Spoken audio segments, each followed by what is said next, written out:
Marwadi university మంచి భవిష్యత్తు కోసం తెలుగు విద్యార్థులు ఇష్టపడే యూనివర్సిటీ. కాల్ 9059052378 9059052379.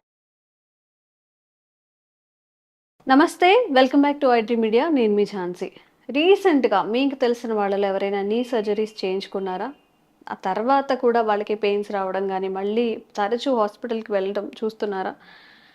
ఒకవేళ మీరే ఆ వ్యక్తి అయితే ఈ వీడియో మీకు చాలా ఉపయోగంగా ఉంటుంది. లాస్ట్ వరకు స్కిప్ చేయకుండా చూడండి. ఇంకా మీ ఫ్రెండ్స్లో కానీ రిలేటివ్స్లో కానీ ఎవరైనా కానీ రీసెంట్గా ఆపరేషన్స్ చేయించుకున్నా, ఇంకా ముందు చేయించుకోవాలి అనుకుంటున్న వాళ్ళు కూడా ఈ వీడియో ఫార్వర్డ్ చేయండి.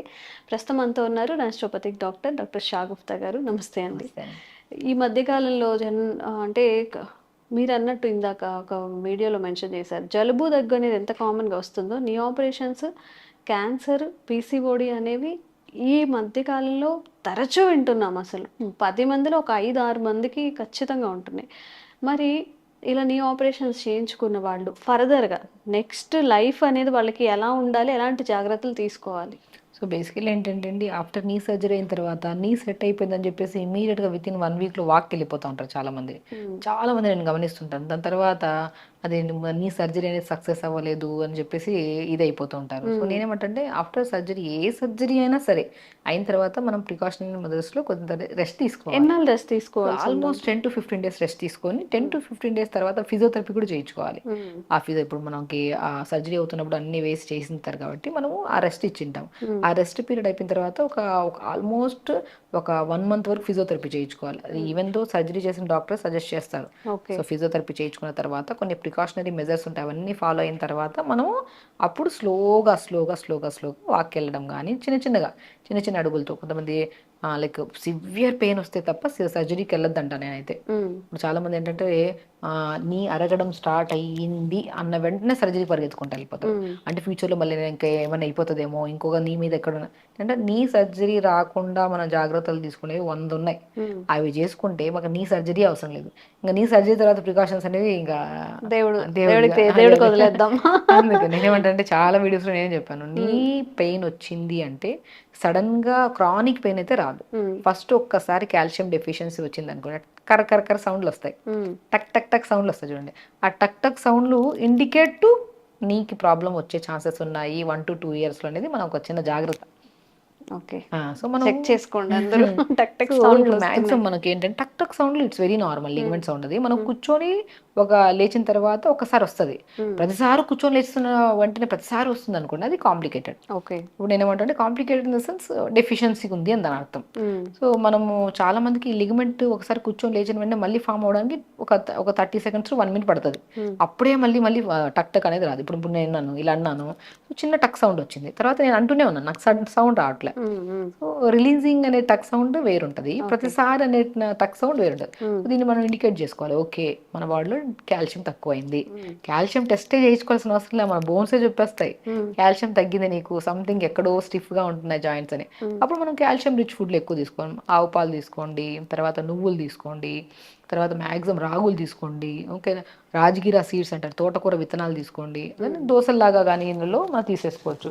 ఇంకోటి ఈ మునక్కాళ్ళు తీసుకోండి, పాలకూర తీసుకోండి, వీటన్నిటిలో రిచ్ కాల్షియం ఉంటుంది. ఇవి తీసుకోండి. ఎలాగా మనం డైట్లో మనం డైలీ తీసుకుంటున్న దాంట్లో కొద్దిగా యాడ్ చేసుకొని రెగ్యులర్గా తీసుకుంటున్నాం, విత్ ఇన్ 1 week 2 weeks లో మీకు టక్ టక్ సౌండ్ తగ్గిపోతుంది. అంటే కాంప్లికేటెడ్ నీ పెయిన్స్కి వెళ్ళడానికి ముందే మనం ఇక్కడ తీసేసుకున్నాం చిన్న హింట్ ని మన బాడీకి మనం తెలియజేసుకొని, అరే సంథింగ్ నా బాడీ ఇండికేట్ చేసిందంటే ఎక్కడో సౌండ్ వచ్చింది.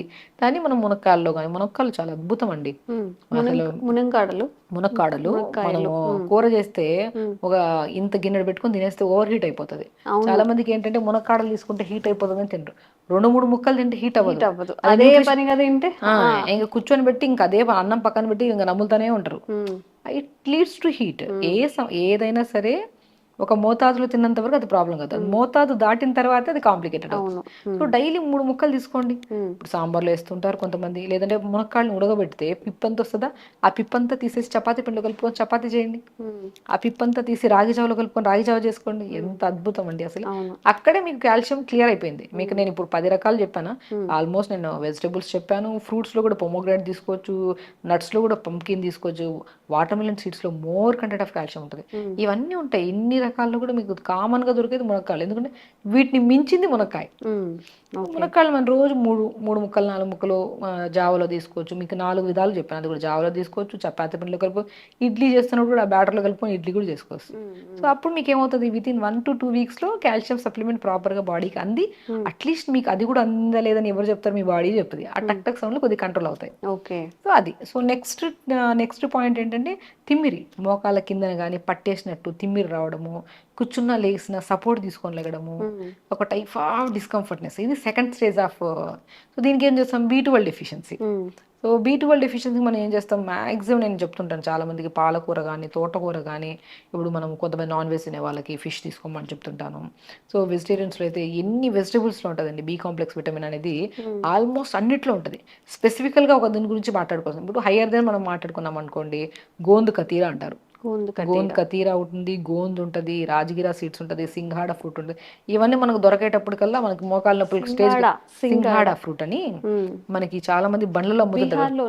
ఎగ్జాక్ట్లీ ఈవెన్ మనం ఎక్కడైనా దొరుకుతుందండి, చాలా ప్లేసెస్ లో దొరుకుతుంది. సింఘాడా ఫ్రూట్ అంటే బొగ్గులాగా ఉంటది ఇట్లాగా. దాన్ని తీస్తే దాని లోపల కండ తెల్లగా ఉంటది. దాన్ని పౌడర్ చేసి చపాతీలో వాడుతుంటారు. యాక్చువల్లీ ఏంటంటే ఇప్పుడు మనకి మాక్సిమం కొన్ని నార్త్ ప్లేసెస్ లో మోకాళ్ళ నొప్పులు తక్కువ ఉంటాయి. వాళ్ళకి ఏంటంటే calcium, B12, D vitamin rich content of rajgira seeds ఎక్కువ వాడుతుంటారు. వాళ్ళు సన్నగా కూడా ఉంటారు చూడండి, ఎందుకంటే దీంట్లో ఫైబర్ ఎక్కువ ఉంటుంది. అటు చపాతీల కోసం ఇదే వాడతారు. మనం గోధుమ పిండికి అలవాటు అయిపోయాము, వాళ్ళు అక్కడ సింఘాడా ఫ్రూట్ కి అలవాటు అయింటారు, రాజగిరా సీడ్స్ కి అలవాటు. వీటిలో మోర్ కంటెంట్ ఆఫ్ ఫైబర్ ఉంటుంది, బరువు పెరగనివ్వదు. 1-2 చపాతీలు తిన్నా కూడా బాడీ బ్యాలెన్సింగ్ గా ఉంటది అనమాట. సో అది మనం రెగ్యులర్ గా మనం ఎక్కడైనా దొరుకుతుంది కాబట్టి దాన్ని మనం జావల్లో కానీ చపాతీల్లో కానీ రాగి సంగటి చేస్తున్నప్పుడు రాగి పిండి కాకుండా సింఘాడా ఫ్రూట్ పౌడర్ వేసి వాటర్ ఫ్రూట్ ఉంటుంది దాన్ని యాక్చువల్లీ, అది వేసేసుకొని సంగటి లాగా చేసుకుని తింటే ఇంకా అద్భుతం కదా. ఓకే. ఇది తీసుకుంటే మనకి B12 డెఫిషియన్సీ క్లియర్ అయిపోతుంది. ఇది దాటిన తర్వాత ఇంకంతే, నడుస్తున్నప్పుడు ఇటు అటు నడుస్తూ ఉంటాం, అంటే సంథింగ్ డ్రాగీగా నడుస్తాం.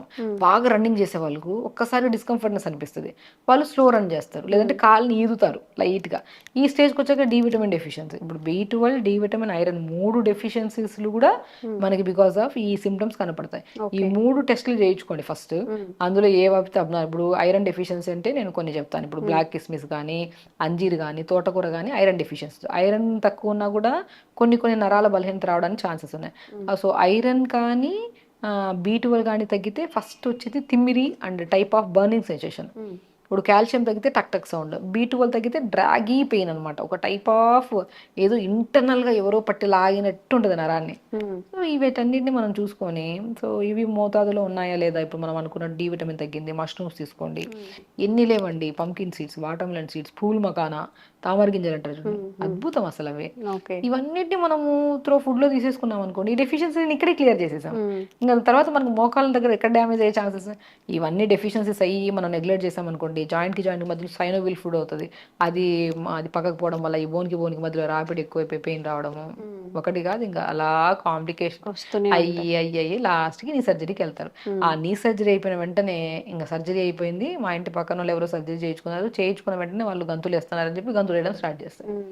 ఎవరు ఆఫ్టర్ నీ సర్జరీ తర్వాత మనము మన బాడీ వెయిట్ కూడా చూసుకోవాలి. సర్జరీ అయిన తర్వాత మనం బాడీ మెయింటైన్ కూడా చేసుకోవాలి వెయిట్ని. హెవీ వెయిట్ పెట్టుకుని సర్జరీ అయిన తర్వాత కూడా మనం వితిన్ 1 to 2 వీక్స్ మళ్ళీ మోకాలు నొప్పులు, ఆ వెయిట్ అంతా మోకాలు చెప్పు మీద పడుతుందా, ఈవెన్ మోకాలు నొప్పులు రావడానికి ఒక 70% కారణం ఒబేసిటీ, వెయిట్ లాస్, వెయిట్ ని కూడా మనం ఆఫ్టర్ సర్జరీ కూడా వెయిట్ ని మెయింటైన్ చేసుకోవాలి. తర్వాత మనం గెంతుదాం, ఒక టైం పడుతుంది. టైం బీయింగ్ లో ఫుడ్ మార్చుకుంటూ కొద్దిగా ఫిజియోథెరపీ చేసుకుని ప్రికాషనరీ మెజర్స్ తీసుకుంటుంటే ఆఫ్టర్ సర్జరీ తర్వాత ఇంకా లైఫ్ టైం పెయిన్ రాకుండా కూడా బ్యాలెన్స్ చేసుకోవచ్చు. చిన్న ప్రికాషన్స్ తీసుకొని చేసుకోవాలి. అండ్ ఎవ్రీడే నేను ఏమంటాను, నువ్వులను కానీ ఏదైనా ఉంటే జాయింట్స్కి అప్లై చేసుకోండి. నొప్పి వచ్చినప్పుడు కాదు, నొప్పి రాకముందే మంచిగా మోకాలకు అప్లై చేసుకోవడము, అరికాలకు రాసుకోవడం, ఇవన్నీ చేస్తే so prevention is better than cure అంటారు.